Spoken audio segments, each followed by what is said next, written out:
The espresso machine's hiss couldn't mask the sound of shattering bone. I pressed myself against the kitchen's cold steel counter. My server's apron twisted in my sweating palms as another scream echoed from the private dining room. 3 hours. Luciano Torrente had been conducting his business meeting for 3 hours, and the wet sounds coming through those mahogany doors told me our last customer wouldn't be walking out alive. "Serafina," Chef Mikhail whispered, his face pale beneath his toque. "Don't go in there. Not until he calls." But the golden bell above the door was already chiming my summons. My hands trembled as I straightened my uniform, a pristine black dress that Torrente himself had selected for all female staff at Il Sogno Nero. The restaurant's name meant The Black Dream, though the locals in Brooklyn's Bensonhurst neighborhood had another translation. The Nightmare. The main dining room stretched before me like a morgue, empty tables draped in white cloth, candles flickering like souls trying to escape. We'd been closed since 7, when Torrente arrived with his lieutenants, and one very unfortunate accountant who'd apparently been skimming from the family's construction fronts. I balanced the silver tray loaded with fresh espresso and grappa, each step on the imported marble floor echoing like a countdown. The private room's door stood ajar, leaking shadows and the metallic scent of blood. "Ah, Piccolina." Torrente's voice slithered out, smooth as aged whiskey over broken glass. "Enter." The room was a study in violence dressed in elegance. Crystal chandeliers cast rainbows over blood splatter on the wallpaper. The accountant, or what remained of him, slumped in a chair, his expensive suit ruined beyond any dry cleaner's salvation. 4 men stood around the table like well-dressed vultures, the Torrente inner circle I'd come to recognize over my year of captivity disguised as employment. But it was Luciano himself who commanded the room's gravity. At 42, he was what my grandmother would have called beautifully dangerous, sharp cheekbones that could cut glass, silver streaking through jet-black hair worn slightly too long, being eyes the color of midnight oceans. His Armani suit remained spotless despite the evening's activities, as if violence itself didn't dare touch him without permission. "Pour," he commanded, those dark eyes tracking my every movement. I moved mechanically, muscle memory guiding me through the ritual. Espresso first, 2 sugars, no cream. Then the grappa, exactly 2 fingers in each crystal tumbler. My hands steady despite the body cooling 10 inches from where I stood. "You know what this man did, Serafina?" Torrente asked, his accent turning my name into music, the kind played at funerals. "No, Mr. Torrente. He stole from family." He lifted his espresso, inhaling deeply. "In Palermo, where my blood runs back 3 centuries, such betrayal has only one answer." A pause. "Unless his eyes found mine, and in them, I saw my reflection trapped, terrified, trying so hard to remain invisible. Unless someone can give me a reason for mercy." The room held its breath. This was a test, though I didn't know the rules or the stakes. One wrong word and I might join the accountant. But silence might be equally damning. That's when I saw it, the small photo that had fallen from the accountant's pocket. A little girl, maybe 7, gap-toothed smile bright as sunrise. The same age I'd been when my world shattered. The words left my mouth before my brain could stop them, my grandmother's voice echoing through years of carefully buried memory. "Ci semina vento, raccogli tempesta, ma anche la tempesta passa, e il sol torna sempre a casa." The room froze.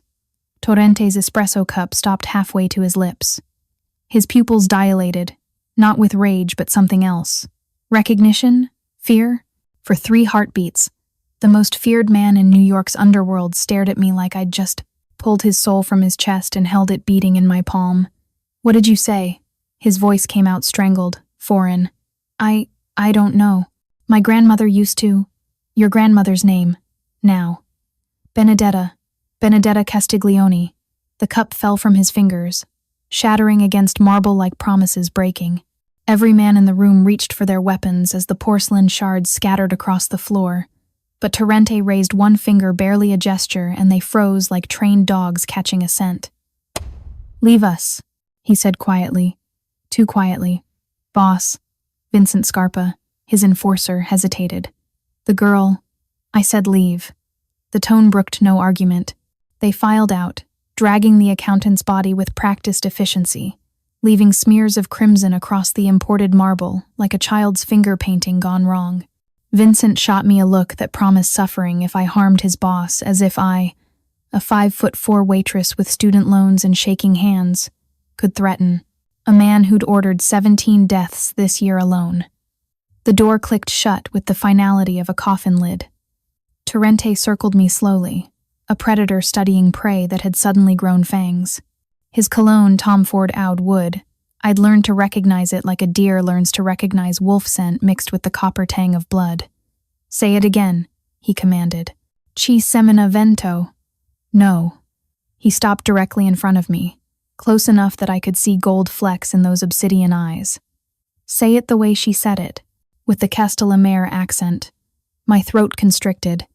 How did he know about the accent? My grandmother had been from a tiny village in Sicily, her dialect so specific that even other Sicilians had trouble understanding her. I'd thought it died with her 5 years ago, just months after Mom. I repeated the phrase, letting my tongue curl around the words the way Nana had taught me, watching his face transform with each syllable. The mask of control he wore like armor cracked, revealing something raw underneath pain so profound it made him look almost human. "Impossible," he breathed. "You're too young. She had no children, no family left after—" He cut himself off, jaw clenching. "After what?" I dared to ask. His hand shot out, gripping my chin, not painful, but firm enough to establish who held power here. His thumb traced my cheekbone, and I saw him cataloging my features like an art appraiser discovering a forgery might be authentic. "Your eyes?"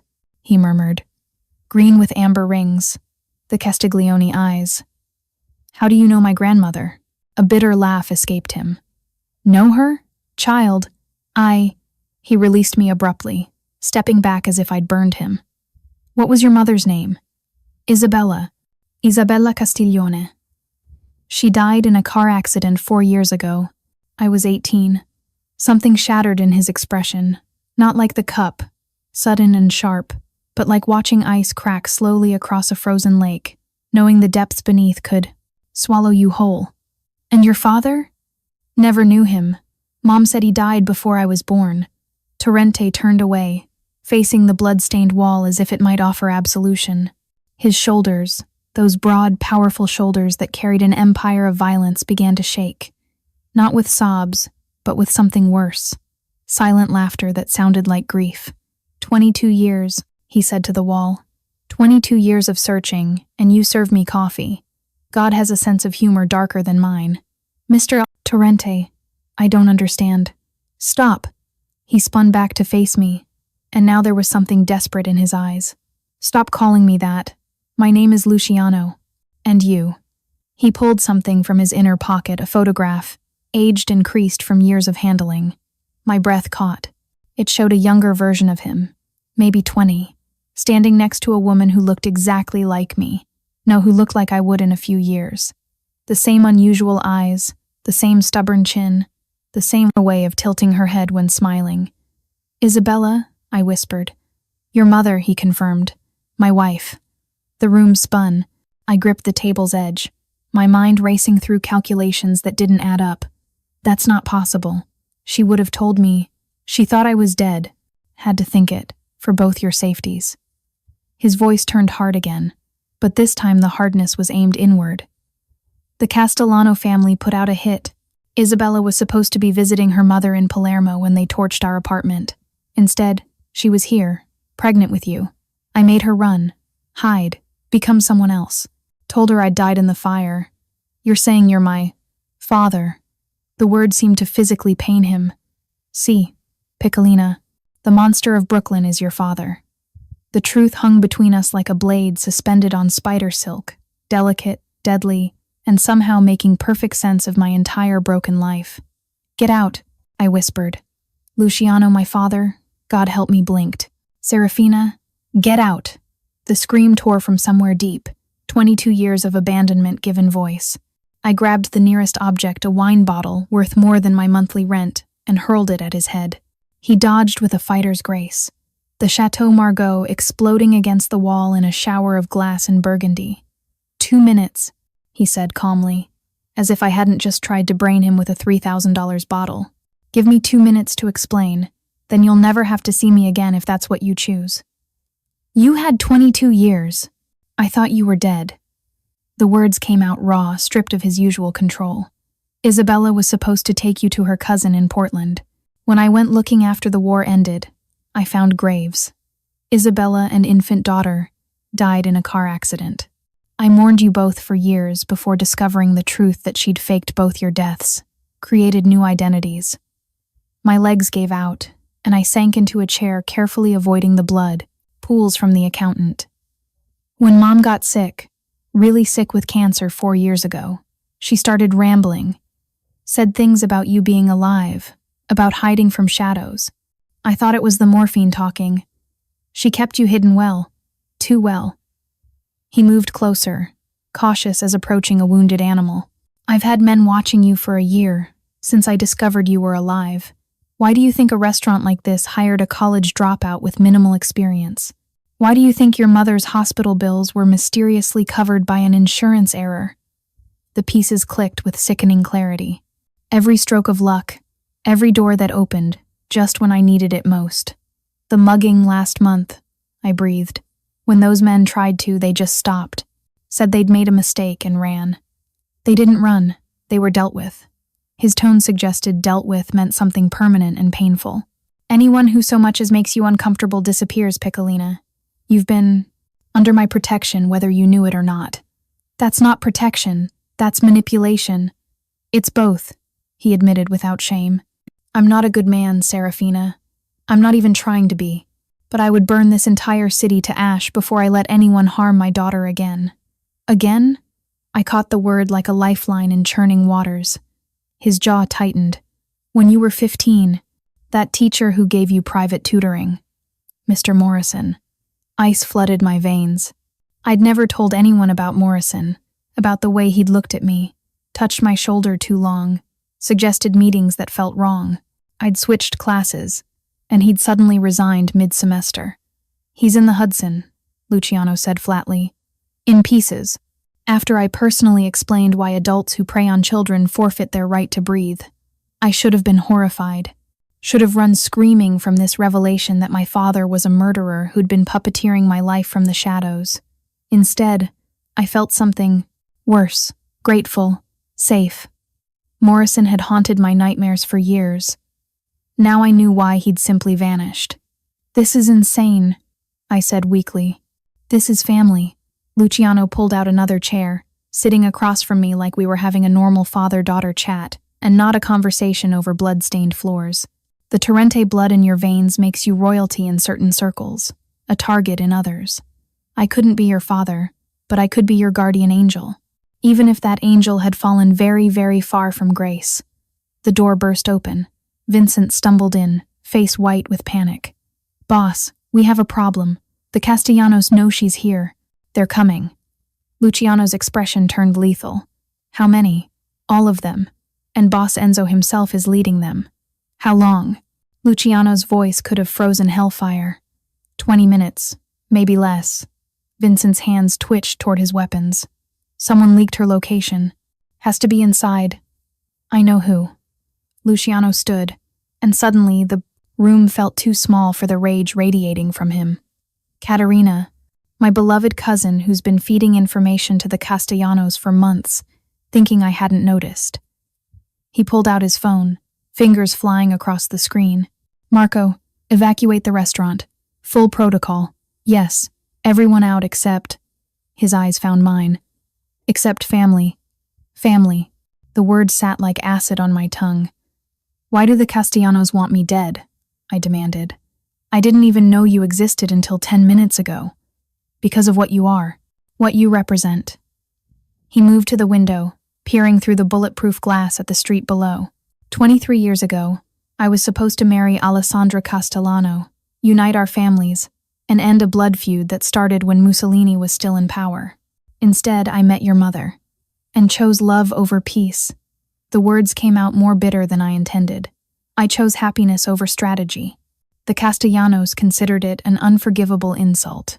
They've been trying to wipe out the Torrente line ever since. He turned back to me, and for a moment, I saw past the mob boss to something rawer. You're not just my daughter, Serafina. You're my heir, the only one who can inherit what I've built. Your very existence makes you either the most valuable person in New York's underworld or the most hunted. Glass shattered somewhere below us. Not a window, the front entrance. They're early, Vincent muttered, pulling out twin Berettas. The panic room, Luciano ordered. Now. I'm not hiding while... He grabbed my shoulders, his grip desperate. You don't understand. Enzo Castellano doesn't just kill enemies. He makes examples. What he did to the Rossi family children, Serafina. He burned children alive to make a point. My blood turned arctic. There are other people in this building. The kitchen staff, already evacuated. But his eyes flickered, and I caught the lie. Mikhail, I breathed. Chef Mikhail has a bad leg. He can't run fast enough. Not my concern. He's been kind to me, fed me when I couldn't afford. Sentiment is luxury we can't afford. Gunfire erupted below automatic weapons, turning the restaurant into a war zone. But all I could think about was Mikhail, who'd snuck me leftover borscht and called me little bird in Russian when I cried in the walk-in freezer after cruel customers. Then I'm a luxury you can't afford either. I yanked free from his grip, heading for the door. Luciano caught my wrist, spinning me back. You would risk your life for a cook? I would risk my life for a friend. Something you've clearly forgotten how to have. We stared at each other, father and daughter, strangers in blood, each recognizing something familiar in the other's stubbornness. More gunfire. Closer. Screaming. Vincent, Luciano said quietly. Get the old man out. Kitchen exit. Boss. Now. Vincent disappeared into the chaos. Luciano pulled out a Glock from his shoulder holster, checking the rate N11 Zatter. Magazine with practiced efficiency. Can you shoot? He asked. Mom taught me. Said a woman living alone should know how to defend herself. I didn't add that now. I understood why she'd been so insistent. He handed me a compact Sig Sauer from his ankle holster. Safety's here. Don't hesitate. The Castellanos forfeited mercy when they came for you. The lights went out. Emergency lighting kicked in, bathing everything in hellish red. In the strobing gloom, shadows became monsters, every sound a threat. Stay behind me, Luciano commanded. And Serafina? Whatever happens, whatever you see me do, remember, I'm doing it for you. Footsteps on the stairs, multiple sets. Coming fast. They're here, I whispered. No, Piccolina, we're here. This is our territory, our rules. His smile was all predator. Time they remembered why even monsters fear Luciano Torrente. The first Castellano soldier through the door lost his throat to Luciano's knife, a whisper of steel through flesh before the man even registered the danger. The body crumpled, arterial spray painting abstract patterns on the walls. Giovanni Castellano, Luciano said conversationally, wiping his blade clean. Enzo's nephew. Liked to hurt working girls down at the docks. World won't miss him. 3 more men rushed in, and the room exploded into choreographed chaos. Luciano moved like liquid violence. Every motion economical, lethal. A wrist shattered here, a knee destroyed there. Bodies becoming obstacles for the living to stumble over. I pressed against the wall, gun raised but unable to find a clear shot in the melee. Then I saw him, a younger man, maybe mid-20s, creeping along the far wall with his gun trained on Luciano's exposed back. My father was busy disarming another attacker, completely vulnerable. I didn't think. The Sig Sauer bucked in my hands, and a red flower bloomed between the young man's eyes. He dropped, and Luciano spun, saw what had happened, and something shifted in his expression, pride mixed with sorrow. Clean shot, Piccolina. Your mother taught you well. Behind you. He pivoted, firing 3 rounds into a massive enforcer who'd just cleared the doorway. But more kept coming, too many. We were being overwhelmed by sheer numbers. The kitchen! Luciano grabbed my hand, pulling me through the service door into familiar territory. The pristine stainless steel workspace where I'd spent countless hours was now a battlefield. Bodies littered the prep stations. Blood pooled near the industrial freezer. And in the center of it all stood Enzo Castellano himself. He was older than Luciano, maybe 60, with silver hair and a face that would have been grandfatherly if not for the cold satisfaction in his eyes. He held a blood-soaked machete, one of Mikhail's personal knives. I realized with sudden dread. "Luciano," he purred. "After all these years, hiding behind a little girl? Where's my cook?" Luciano's voice was deadly quiet. "The old Russian? Stubborn man. Wouldn't tell me where the girl was hiding." Enzo examined the blade. "But everyone breaks eventually." Red hazed my vision, but before I could react, movement caught my eye, a figure in the walk-in freezer, visible through the small window. Mikhail, bloodied but breathing, frantically gesturing for me to stay quiet. He was alive. Enzo had lied, trying to provoke us. "Touching, really," Enzo continued, not noticing my relief. "Loyalty from the help. Almost as touching as Isabella's loyalty when she chose a nobody soldier over Castellano royalty. Her choice," Luciano said simply. "She saw through your polish to the monster beneath." "Monster?" Enzo laughed. "You've killed more men than cancer, Torrente. Only those who deserved it. You kill for sport. I kill for respect, something your bloodline will never have again after tonight." That's when I noticed Vincent creeping through the back entrance, having circled around. He had a clear shot at Enzo, waiting for a signal. But behind Enzo, more Castellano soldiers were filing in. Even with Vincent's ambush, we were outnumbered 3-1. "You want to know something, Enzo?" I said suddenly, my voice cutting through the testosterone. Both men turned to me, surprised. "My mother kept journals, hidden ones, about you." Enzo's eyes sharpened with interest. Luciano's filled with warning. "She wrote about why she really rejected your marriage proposal." "Shut up, Serafina," Luciano warned. "She knew what you did to your first wife. Maria, wasn't it? The one who fell down the stairs? Repeatedly?" Enzo's face flushed purple. "That lying." "She had photos, hospital records. Maria's sister sent them, begging my mother not to marry you." I stepped forward, letting every ounce of disgust show. "My mother didn't choose love over duty. She chose life over death. She knew exactly what kind of monster you were." "Ci semina vento, raccogli tempesta," I said, the phrase that started everything now, becoming my weapon. "You sowed violence against women. Now you reap the storm." Enzo roared, raising the machete. 3 things happened simultaneously. Vincent burst from cover. Firing, Luciano dove for Enzo's weapon hand. The skylight above us exploded. Men in tactical gear rappelled through the shattered glass, red laser sights painting targets on everyone present. But these weren't Castellanos or Torrentes. "FBI, nobody move." Agent Diana Cross descended through the destroyed skylight like an avenging angel in Kevlar, her steel-gray hair pulled back in a tactical bun that had seen countless raids. "Gentlemen," she said, landing with practiced grace.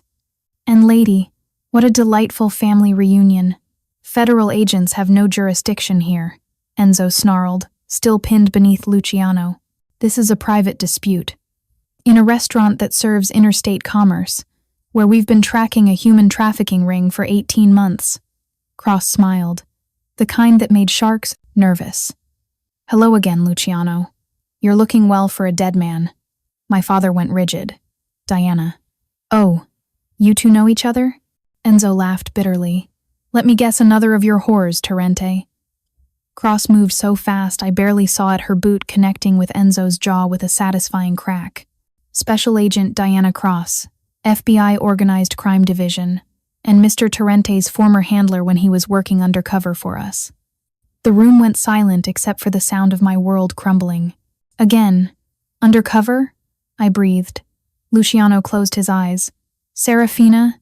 Oh, he didn't tell you?" Cross's voice dripped false sympathy. "Your father's been a federal asset for 15 years. Ever since we faked his death and gave him a new identity. Luciano Torrente, the monster of Brooklyn. He's really Special Agent Luca Torres, DEA, on permanent deep cover." "No." The word came out broken. "That's not, he's killed people. I watched him kill carefully selected targets who were already marked for death by other families." Cross interrupted. "Every murder sanctioned, every crime documented, all to maintain his cover while he fed us information that's brought down 37 major trafficking operations. Vincent lowered his guns, confusion clear on his bloodied face. Even Enzo had stopped struggling, staring at Luciano like he'd never seen him before. "The accountant tonight," I said slowly. "You tortured him. Unconscious, not dead." Luciano, Luca, whoever he was, said quietly. "Drugged to slow his heartbeat. He's already in witness protection, along with his daughter. The blood was pig's blood from the kitchen." "But Morrison, the teacher, you said he was in pieces in the Hudson. In prison. Life sentence for what we found on his computers. He finally met my eyes, and the pain there was real.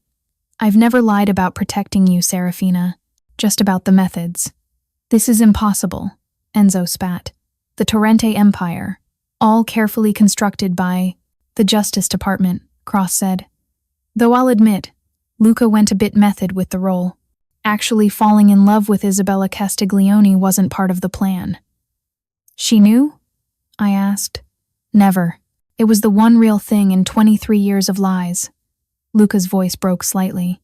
"When she died in that car accident, the real accident part of me died too. The only thing that kept me going was knowing you were alive somewhere. But now the cover's blown," Vincent said slowly, processing. "If Enzo knows, everyone will know within the hour," Cross agreed. "Which is why we're extracting Agent Torres tonight. 15 years of work, finished." She looked at me. "You'll both need new identities. Witness protection. Immediate relocation." "No." The word came from Enzo, who'd managed to pull a ceramic knife from his boot, one that hadn't triggered the metal detectors. "She dies here. Isabella's daughter dies by my hand." He lunged not at Luca, but at me. Time slowed. I saw Luca reaching for me, but knowing he'd be too late. Saw Cross raising her weapon, but not fast enough. Saw Vincent frozen in indecision. And I heard my grandmother's voice, clear as church bells. "La famiglia è tutto, ma la verità è libertà." Family is everything, but truth is freedom. I dropped to one knee, using Enzo's momentum against him, a move my mother had drilled into me 1,000 times. His weight carried him over my shoulder, the knife slicing through empty air. But Enzo was a fighter. He rolled, came up fast, the blade glinting. The gunshot was impossibly loud in the enclosed space. Enzo looked down at the spreading red stain on his chest, then at the smoking Sig Sauer in my hands. "Castiglione women," he wheezed, crimson bubbling on his lips. "Always were. Dangerous." He collapsed, the ceramic knife clattering across tiles that would never be clean again. "First kill is always the hardest," Cross said quietly. I looked at the body, waiting for guilt, for horror, for something. Instead, I felt only cold calculation. He would have killed everyone I care about. "Yes," Luca said simply. "He would have." Sirens wailed in the distance. Through the broken skylight, snow began to fall, each flake catching the emergency lights like tiny drops of blood. "We need to move," Cross announced, her earpiece crackling with updates. "Castellano soldiers are regrouping. They're calling in reinforcements from New Jersey." "Let them come," Luciano said coldly. "Enzo's dead. Without leadership—" "Enzo has 3 sons," Vincent interrupted, helping Mikhail limp from the freezer. The old chef was battered but intact, Vincent having reached him before Enzo could do real damage. "They'll want blood for blood." "Then we disappear," Cross said. "Standard extraction protocol." "No." The word surprised me as much as everyone else. "I'm done running from shadows."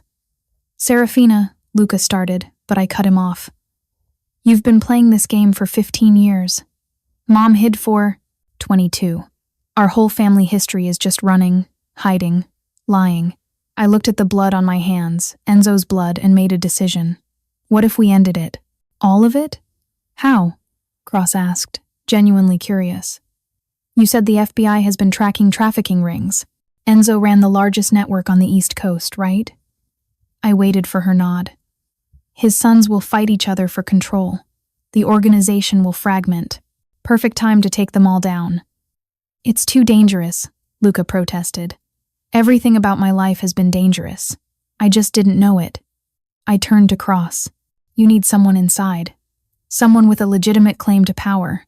Enzo just tried to kill me publicly. By underworld law, I have the right to claim his territory. Vincent choked. You can't be serious. The daughter of Luciano Torrente, granddaughter of Benedetta Castiglione, claiming blood right after killing Enzo Castellano in self-defense? I smiled grimly. Who would challenge me? Everyone, Luca said flatly. Every family, every capo, every soldier looking to make a name. Unless she had backing, Cross mused, her tactical mind already working. Federal protection, Torrente loyalists, and, she smiled, the Castellano wives. What? Enzo and I said simultaneously. Maria Castellano, Enzo's first wife, didn't die from those stairs. She's in witness protection. Has been for 20 years. Along with 14 other women Enzo brutalized over the decades. They've been waiting for him to die. Cross pulled out her phone. They have enough dirt to bury his sons, but they needed someone with a blood claim to legitimize the takeover. You've been planning this, I accused. Planning? No. Hoping? Maybe. Cross studied me. Your emergence changes everything.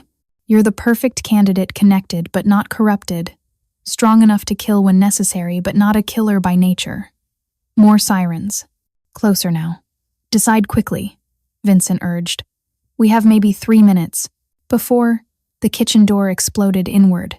Not Castellanos, someone else entirely. A woman in designer clothes that couldn't hide the gun in her hand, or the violence in her bearing. Caterina Torrente, Luciano's cousin. Family reunion getting bigger, she observed, taking in the scene. Enzo's body, the FBI presence. Me standing there with a gun still warm in my hand. Hello, cousin. Hello, little cousin. Caterina. Luciano's voice carried warning. This isn't your fight, isn't it? She moved into the room with predatory grace. The Castellano Empire is up for grabs. The Torrente succession is in question. And suddenly, a nobody waitress is at the center of everything. She's my daughter, Luciano said. She's an opportunity, Caterina corrected. Question is whose? She studied me with calculating eyes. You killed Enzo. Impressive. But can you hold what you've taken? Can you navigate the families, the politics, and the constant threat of assassination? Can you? I countered. She laughed, genuine surprise. Interesting. The kitten has claws. I have a proposal, I said, an idea forming. You want power. I want peace. Agent Cross wants convictions. My father wants me safe. What if we could accomplish all of that? I'm listening, Caterina said. We work together. You handle the traditional operations, the ones that can't be shut down without causing chaos. I handle the transition to legitimate businesses. Cross gets her trafficking convictions. And my father, I looked at him, gets to retire, really retire. His cover's blown anyway. And the other families? Caterina asked. They won't accept. A phone rang. Enzo's phone, still in his dead hand. I answered it. Papa? A young voice, scared. Your father is dead? I said clearly. This is Serafina Torrente. We need to talk about your family's future. The silence on the other end stretched until I thought the line had gone dead. Then, you killed him? He tried to kill me first. There are 40 witnesses. FBI witnesses don't count in our world. Then how about Torrente witnesses? Castellano soldiers who saw him attack an unarmed woman? I let that sink in. Your father broke the old rules, Matteo. You know this. Matteo Castellano, the middle son. The smart one, according to the files. I'd served him coffee while he discussed territory with his father last month. He'd been the only one to say please. What do you want? He asked finally. Peace. Meet me at Street Catherine's in an hour. Neutral ground. Bring your brothers. It's a trap. It's an opportunity. Your family's empire is crumbling. Your father's victims are talking to the FBI. You can either lose everything in a war of succession, or we can find a solution that saves something. I hung up before he could respond. That was either very brave or very stupid, Caterina observed. Both, Cross and Luca said simultaneously. Street. Catherine's is 6 blocks away, Vincent said, checking his weapon. We can secure it, but... No armies, I said. Just family. The Castellano brothers. Me, Caterina if she's willing, and... Mikhail cleared his throat. Little bird, perhaps old Russian should mention Street Catherine's is not so neutral. Everyone turned to him. Is protected by different family. Volkov Bratva. Russian mob. He pulled out an old flip phone, dialed a number from memory. A rapid exchange in Russian followed. Then he handed me the phone. Someone wants to speak with you. Hello? I said cautiously. Serafina Castiglione, a woman's voice said, elderly but strong, with a Russian accent. I have been waiting 22 years to hear your voice. My blood chilled. Who is this? Someone who knew your grandmother, the real Benedetta. Before she became Castiglione, she was Benedetta Kresnova, my sister. The phone slipped from numb fingers. Vincent caught it before it hit the blood-soaked floor. That's impossible, Luca breathed. I researched. You researched what we wanted of you to find. The voice continued through the phone Vincent now held on speaker. Benedetta fled Russia pregnant with Isabella, created new identity in Sicily. But blood calls to blood, and you, little wolf, have Volkov blood. The eyes, Mikhail said quietly, green with gold, Volkov eyes. I knew, but was told to say nothing, to watch, to protect when needed. I stared at the old chef. Your Bratva? Was. Long ago. Now just old man who makes good borscht and keeps promises to scary old women. He shrugged. Your grandmother, the Russian one, she owns Street Catherine's. Safe place for meeting. Jesus Christ, Cross muttered. Russian mob, Italian mafia, federal agents. This is becoming an international incident. Or an opportunity, Katerina said thoughtfully. The Volkovs have been trying to expand into Castellano territory for years. If Serafina really has a claim to both bloodlines, then she becomes the most powerful player in New York overnight, Luca finished, his face pale. And the biggest target. The phone crackled. 1 hour, little wolf. Street Catherine's. We have much to discuss about your inheritance. The line went dead. I need to make a call, Cross said, stepping away. This is above my pay grade. Luca gripped my shoulders. You don't have to do this. We can still disappear. And spend our lives running, looking over our shoulders, waiting for the past to catch up. I shook my head. No, Mom tried that. It killed her. Maybe not literally, but it killed her spirit. I won't live that way. The Volkovs are dangerous. So are the Torrentes. So are the Castellanos. So is the FBI. I looked at my hands, still stained with Enzo's blood. So am I, apparently. Sirens surrounded the building now. Through the broken skylight, I could see helicopter searchlights. Whatever we're doing, Vincent said urgently, we need to do it now. I made my choice. Street Catherine's. 1 hour. I looked at each of them, my father, the undercover agent, his cousin, the ambitious viper, the FBI handler, the loyal soldier, the Russian cook who was more than he seemed. Who's with me? One by one, they nodded. Then let's go meet my grandmother, I said. The Russian one, apparently. As we left through the kitchen's hidden exit, I whispered the phrase one more time. Ci semina vento, raccogli tempesta. Who sows wind reaps storms. I was about to find out what kind of storm I'd inherited. Street.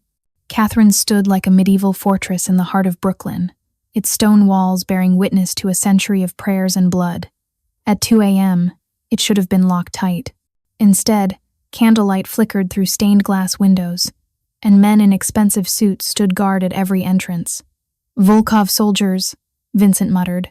At least 20. 23, Mikhail corrected. 3 snipers on surrounding buildings. We entered through the main doors. Me, Luca, Katerina, Cross, Vincent, and Mikhail.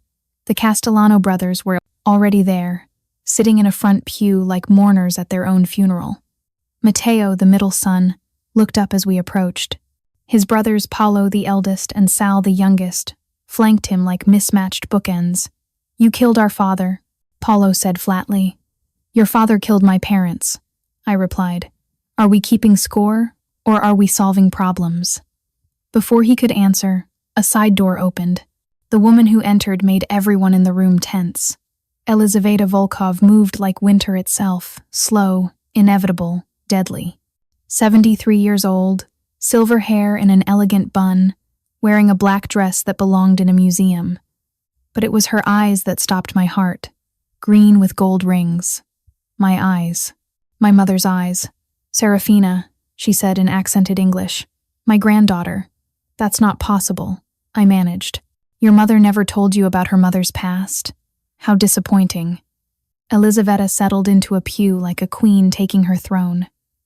Benedetta Krasnova was my younger sister, fled Russia in 1979, pregnant with Isabella, after her husband was killed by the KGB. "The KGB?" Cross interjected. "I thought this was just organized crime." "Is there a difference?" Elizaveta smiled coldly. "Governments, criminals, all just people wanting power." Benedetta understood this. That's why she ran, why she hid Isabella from both worlds. "But the Sicilian connections," Luca protested. "The Castiglione name, a family that owed us favor. They took her in, gave her identity, taught her their ways." Elizaveta's gaze found mine. She became more Sicilian than the Sicilians. But blood doesn't forget. "When Isabella grew up, fell in love with you, Agent Torres, Benedetta saw history repeating, so she helped them run." "You knew," I said to Mikhail.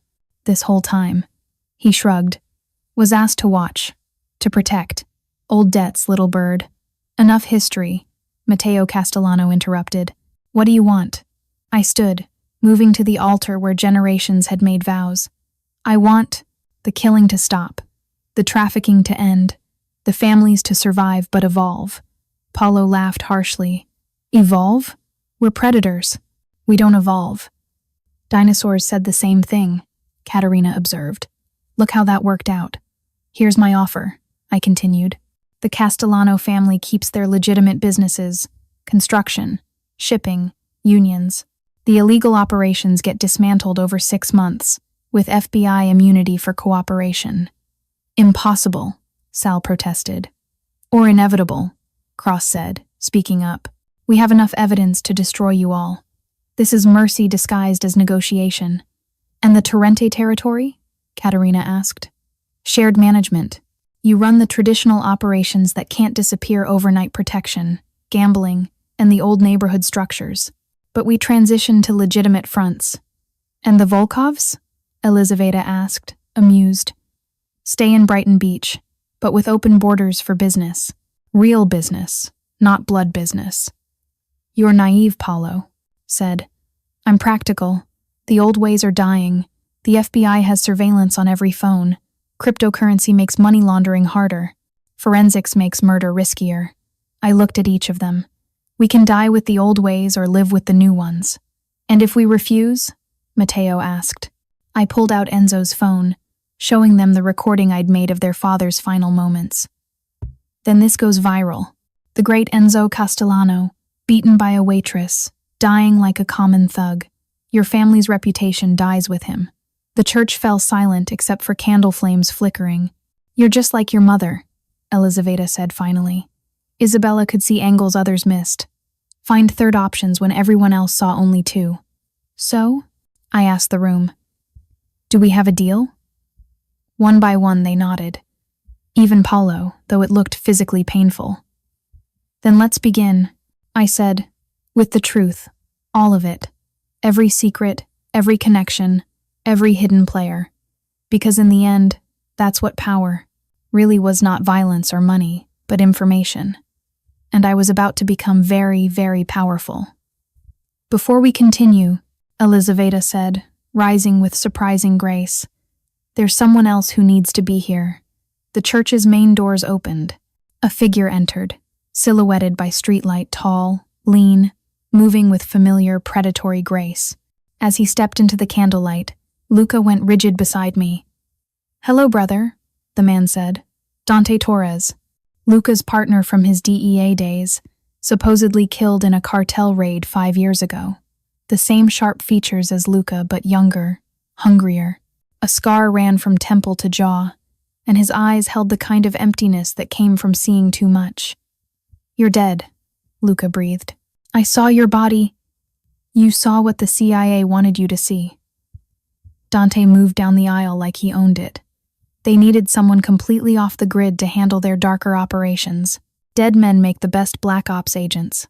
You've been alive for 5 years and never contacted you while you were undercover? That would have blown both our covers. Dante's eyes found mine. Hello, niece. You look just like your mother. You knew my mother. I was at your parents' wedding. The real one, not the courthouse ceremony they told people about. He smiled, but it didn't reach his eyes. Beautiful ceremony. Right here in Street Catherine's, actually. Father Dimitri officiated. He's buried in the crypts below. Another secret, another lie. My parents had been married here, in a Russian Bratva church, with federal agents as witnesses. Why are you here? Cross demanded, hand hovering near her weapon. Because the game's changing. Dante pulled out a tablet, swiping through classified files.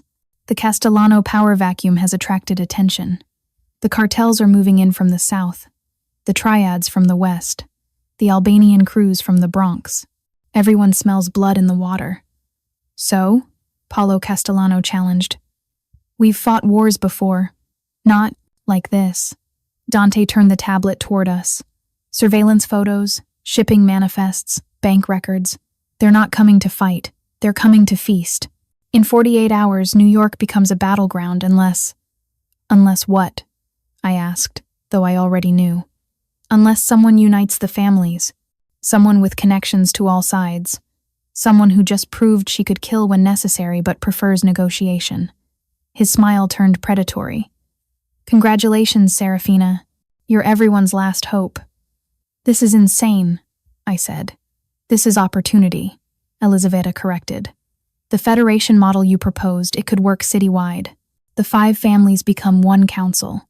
Shared territories, coordinated operations, and unified response to external threats. A criminal United Nations, Cross said dryly. With federal oversight, Luca added, understanding dawning.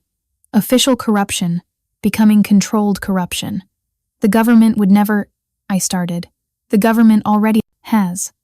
Dante produced a document, Provisional Immunity Agreement, signed by the Attorney General. If the families unite under federal supervision, past crimes get sealed, future crimes get prevented. And me? I asked. You become the bridge, official liaison between the families and the FBI, unofficial queen of New York's underworld. Dante's expression turned serious. Or you walk away now, and we watch the city burn. The weight of it crashed down not just my family's legacy, but the entire city's criminal ecosystem resting on my decision. She needs time to think, Luca said protectively. She needs to decide now, Matteo Castellano countered. My father's body is still warm. By dawn, every capo will be choosing sides. I looked around the church at the faces of killers and federal agents, family and enemies, all waiting for a 22-year-old waitress to decide their fates. Then I saw at a painting behind the altar. Street Catherine herself, wearing a crown of roses and thorns, holding a sword in one hand and an olive branch in the other. War and peace, blood and mercy, the eternal choice. I'll do it, I said, but on my terms. Which are? Elizaveta asked. No human trafficking, no violence against innocents, no drugs near schools. Break these rules, and I personally deliver you to the FBI. And in exchange? Katerina prompted. Protection for the neighborhoods, jobs for those who need them, a gradual transition to legitimate enterprise. I met each gaze steadily. We become what we pretend to be business people, not butchers. Some will resist, Paulo warned. Then they'll face the combined might of united families, I replied. Resistance becomes suicide. The church fell silent, everyone calculating odds, angles, advantages. Finally, Matteo stood. The Castellanos agree. Katerina nodded. The Torrentes agree. Elizaveta smiled. The Volkovs agree. And just like that, with witnesses both sacred and profane, New York's underworld shifted on its axis. Dawn was breaking through the stained glass when we finally emerged from Street Catherine's, painting Brooklyn in shades of gold and blood. The media had arrived somehow, they always did, and cameras clicked like automatic weapons as we descended the steps. Miss Chen, a reporter pushed forward. Is it true you killed Enzo Castellano? No comment, Cross said, badge flashing, but I stopped. Sometimes the best weapon was truth. Enzo Castellano died attacking an unarmed woman in front of 40 witnesses, I said clearly. His death was justice delayed, not murder. And the meetings inside? Sources say the 5 families are evolving, I interrupted. Change is coming to New York. The old wars are ending. Through violence, through wisdom. I looked directly into the cameras. Chi semina vento, raccoglie tempesta. Who sows wind, reaps storms. But storms pass, and what grows after depends on what seeds we plant today. Luca guided me to a waiting car, but Dante caught my arm. This isn't over, he warned quietly. The old guard won't accept this easily. There'll be challenges, tests, and attempts on your life. I know. Do you? His scarred face was serious. You're 22 years old. You've killed one man. You're about to become responsible for thousands of lives, millions of dollars, decades of tradition. Then I'd better learn fast. He studied me for a moment, then smiled genuine this time. Isabella would be proud. You're doing what she never could, standing in both worlds without letting either consume you. As our convoy pulled away, Mikhail driving with surprising skill for a chef, I watched Street Catherine's receipt in the mirror. Elizaveta stood on the steps, a queen surveying her domain. She raised one hand, blessing or warning. I couldn't tell. Where to? Mikhail asked. The restaurant, I said. Il Sogno Nero. It's a crime scene, Vincent protested. It's where this started. It's where it needs to continue. We arrived to find the building wrapped in yellow tape but structurally intact. The windows were shattered, walls peppered with bullet holes, but it stood. I ducked under the tape and entered. The private dining room where I'd first served Luciano seemed smaller now, less intimidating. Blood still stained the floor where everything had changed. We'll need to renovate, Katerina said, appearing beside me. Make it neutral ground, a place where all families can meet safely. Keep the bloodstains, I said. Let them remember what happens when the old ways go too far. My phone buzzed. Unknown number. Serafina Chen? A woman's voice, elderly Italian accent. Yes? My name is Maria Castellano, Enzo's first wife. Agent Cross said you might want to meet. You're supposed to be dead. A useful fiction. I've been watching, waiting. 20 years in hiding, gathering evidence, building networks. I have information about every crime family in the city. Interested? Another player. Another angle. Another choice. Tomorrow, I said. Noon. Il Sogno Nero. The restaurant where my husband died? Poetic. Practical. It's being renovated as neutral ground. Then I'll bring cannoli. The dead should be remembered with sweetness, even if they were bitter in life.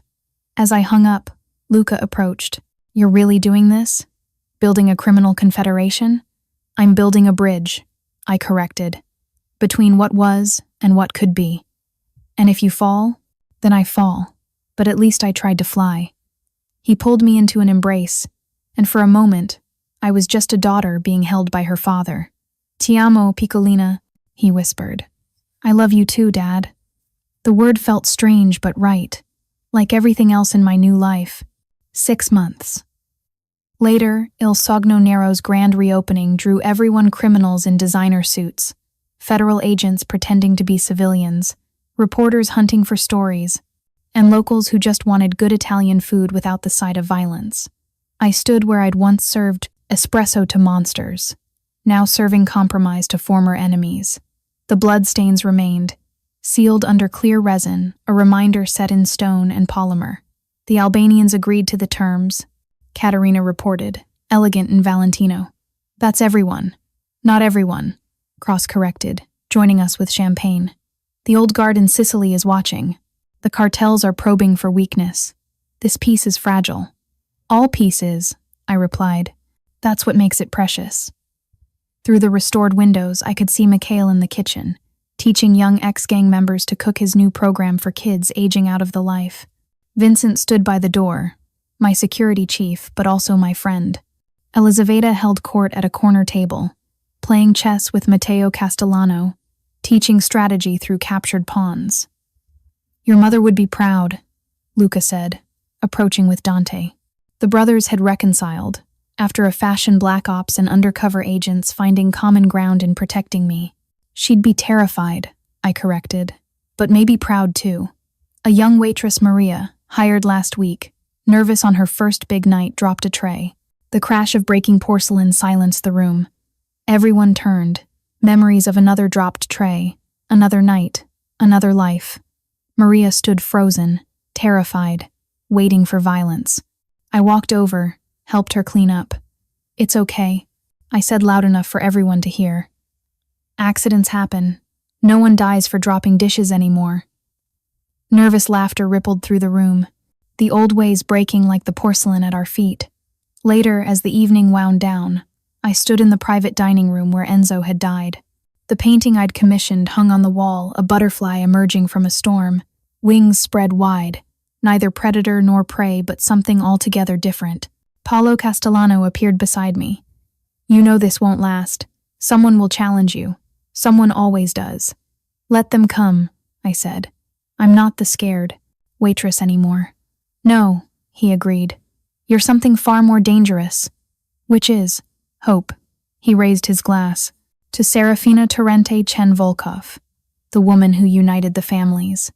"To survival," I countered. "And evolution." As midnight approached, I stepped outside.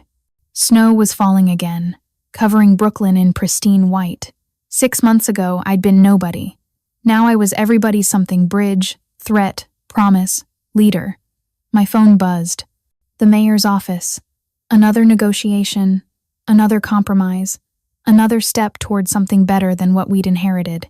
I thought of my grandmother's words, the phrase that started everything. "Ci semina vento, raccogli tempesta." But storms end, and in their wake, new things grow. I'd sown change. Now it was time to tend the garden. Inside, someone started playing music, not funeral dirges, but something hopeful, alive. Through the windows, I saw those dancing FBI agents with former mobsters, Russian bratva with Italian famiglia, enemies becoming allies, if not friends. Not perfect, but better. I pulled out my phone, texted Cross. "Meeting tomorrow. Time to discuss Phase 2. Her response was immediate. "Expanding beyond New York? Expanding beyond crime." Because that was the ultimate evolution, not just controlling crime, but transforming it into something else entirely. Business, politics, community. The butterfly had emerged from her chrysalis. Now it was time to soar.